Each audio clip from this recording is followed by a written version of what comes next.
Hello, friends. Good morning. How are you? Welcome to your new video lecture, Standard 7th English Medium. Student, आज हम आपका grammar का topic 15 changing one part of the speech for another. Students, इस topic में क्या है, आपको sentence जो है उस सेंटेंस को उसका मीनिंग बदले बिना उस सेंटेंस को सेंटेंस की जो स्पीच है उसको अनदर स्पीच में बदलनी है। जैसे कि कोई एक सेंटेंस है, उस सेंटेंस को हम अगर वर्ब की वजह से पढ़े तो वो भी ऐसा ही सेंटेंस रहेगा। उसी सेंटेंस को हमें वर्ब को नहीं लेकिन नाउन को बदल के जो वर्ब है उसका हम नाउन बना दे और उस सेंटेंस को वापस लिखे तो ये क्या हुआ, सेंटेंस तो एक ही है लेकिन उसकी जो बदल लिखने की जो रीत है वो थोड़ी बदल जाती है। फिर उसी सेंटेंस में जो वर्ब था, जो नाउन था, उसको हम एडजेक्टिव बना के उस सेंटेंस को रीराइट लिखेंगे। लेकिन क्या ये तीनों के तीनों सेंटेंस का मीनिंग तो एक ही रहेगा, लेकिन किसी में वो जो नेम, किसी में जो वर्ब है वो किसी सेंटेंस में वही है लेकिन वो नाउन की प्लेस पे है। फिर उसी तरह आगे के सेंटेंस में वही नाउन एडजेक्टिव की जगह ले लेता है। तो ये क्या हुआ, changing one part of speech. Speech है जो सेंटेंस को, स्पीच यानी जो सेंटेंस, जो स्पीच है उसको हम बदल रहे हैं, अलग से पार्ट में बदल रहे हैं, लेकिन उसका हम मीनिंग बदलना नहीं चाहते। तो आज का हमारा ये जो टॉपिक है, changing one part of speech for another, यानी कि जो स्पीच का एक भाग है उसको हम दूसरे भाग में बदलेंगे। So let's start. Sometimes it is possible to change one part of speech for another keeping the same meaning. कभी कभी उस सेंटेंस का मीनिंग यानी कि स्पीच का जो मीनिंग है वो वही रहता है, लेकिन हम उसकी स्पीच थोड़ी बदल देते हैं। Remember that other changes have to be made in order to keep the same meaning. याद रहे कि हम सेंटेंस का यानी कि जो स्पीच है उसका ऑर्डर के मुताबिक हम उसे बदल रहे हैं, लेकिन हमें उसका मीनिंग तो सेम ही रखना है। जैसे कि हम फर्स्ट एग्जांपल देखते हैं, ही सक्सीड इन हिज वर्क। यहाँ देखिए स्टूडेंट्स, ये सेंटेंस क्या है, ही सक्सीडेड इन हिज वर्क, यानी कि जो वो है वो अपने काम में सक्सेस रहा है। यानी जो यहाँ पे जो सक्सीड है ये वर्ब की जगह पे है। अगर इस सेंटेंस का हम मीनिंग बोले तो कि वो यानी कि जो कोई एक पुरुष के लिए है, तो ही सक्सीडेड इन हिज वर्क, वो अपने काम में सफल रहा है। इसी सेंटेंस को अगर हम नाउन के बेस पे लिखें, he achieved success in his work, यानी कि इस सेंटेंस का हम मीनिंग क्या करेंगे कि उसने अपने काम में सफलता मिली।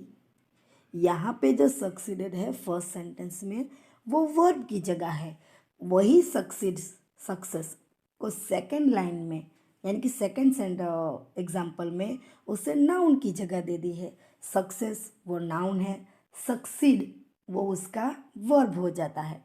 फिर हम थर्ड सेंटेंस में सक्सेस के मीनिंग को ही आगे बदल देते हैं, लेकिन सेंटेंस का मीनिंग बदलेगा नहीं। जैसे कि हीज वर्क वॉज सक्सेसफुल, उसका जो काम था वो सफल रहा। देखिए स्टूडेंट्स, मैंने आपको इसका ट्रांसलेशन भी करके समझाया कि तीनों का मीनिंग तो एक ही है, लेकिन उसका लिखने का पूरा तरीका हमने बदल के कभी सेंटेंस में वर्ब लिखा तो कभी सेंटेंस में नाउन को रखा, तो कभी सेंटेंस में हमने एडजेक्टिव लगा के, इस तरह से हमने इस एग्जाम्पल को देखा। Second, no invitation was sent to my friend, यानी कि मेरे दोस्त को क्या कोई किसी भी प्रकार का इन्विटेशन मिला नहीं है। उसी सेंटेंस को वर्ब में बदल के my friend was not invited, मेरे फ्रेंड को इन्वाइट किया नहीं है। तो यहाँ पे इस सेंटेंस को टू टाइप में लिखा है कि इनविटेशन के बिना मेरा फ्रेंड तो नहीं है और मेरे फ्रेंड को इनविटेशन नहीं मिला है। हम सो देखने जाएं तो दोनों सेंटेंस का मीनिंग तो एक ही है, लेकिन इसे अलग अलग तरीके से लिखा है। फिर third example, Einstein was a man of intelligence, यानी कि आइंस्टाइन ऐसा इंसान है जो बहुत ही बुद्धिमान है। फिर उसी सेंटेंस को एडजेक्टिव बना के, Einstein was a intelligent man, Einstein बुद्धिशाली इंसान है, बहुत ही बुद्धिमान इंसान है।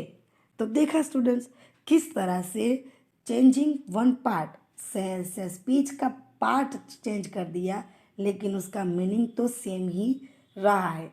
तो ये हमारा छोटा सा टॉपिक हम यहाँ पे कंप्लीट कर लेते हैं। अभी इसी के बेस्ड एक्सरसाइज है, वह आप अपनी ग्रामर में लिखते जाइएगा और ग्रामर फिल करने के बाद वन टाइम होमवर्क में अपनी रफ बुक में लिख लीजिएगा, राइट डाउन कर लीजिएगा। Okay, let's start exercise number 1। Rewrite using the noun forms of the underline word. देखिए, अंडरलाइन किए गए जो वर्ड है वो कहीं पे एडजेक्टिव है तो कहीं पे वर्ब है। तो आपको जो एडजेक्टिव और जो वर्ब है उसको नाउन में चेंज करके सेंटेंस को फिर से लिखना है। फर्स्ट एग्जाम्पल, मतलब एक्सरसाइज का first sentence, the boy replied nervously. The boy replied with nervousness. Nervously का ये नर्वसली है, ये एडजेक्टिव है, तो इसका हमने नाउन बना दिया nervousness. Second, I liked the way the flowers were arranged in the वास।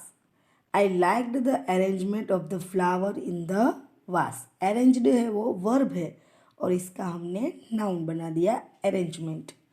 फिर third, the officer is coming to inspect the wheels. ये इंस्पेक्ट है वो भी वर्ब है। The officer is coming for an inspection of the wheels. The dancer performed beautifully. The performance of the dancer was beautiful. Exercise number 2. Rewrite using the adjective forms of the underlined word. Underline किए गए word का हमें अभी यहाँ पे adjective form बनाना है। Okay, I can bear the pen. The pen is bearable. The little that you give will be of use to the poor. The little that you give be useful to the poor. The journey was full of danger. The journey was dangerous. The horse is in good health. The horse is healthy. तो इस तरह से students मैंने आपकी दोनों exercise भी अपनी complete करवा दी। अभी ये दोनों एक्सरसाइज आप अपनी ग्रामर की बुक में आई होप आपने लिख भी ली होगी। अभी आपको ये पूरी एक्सरसाइज होमवर्क में रफ बुक में वन टाइम लिखना है। ओके स्टूडेंट्स, यहाँ तक का हम हमारा ये 15 टॉपिक कंप्लीट करते हैं और नेक्स्ट लेक्चर में next topic. Okay, thank you, stay home, stay safe, जय स्वामीनारायण।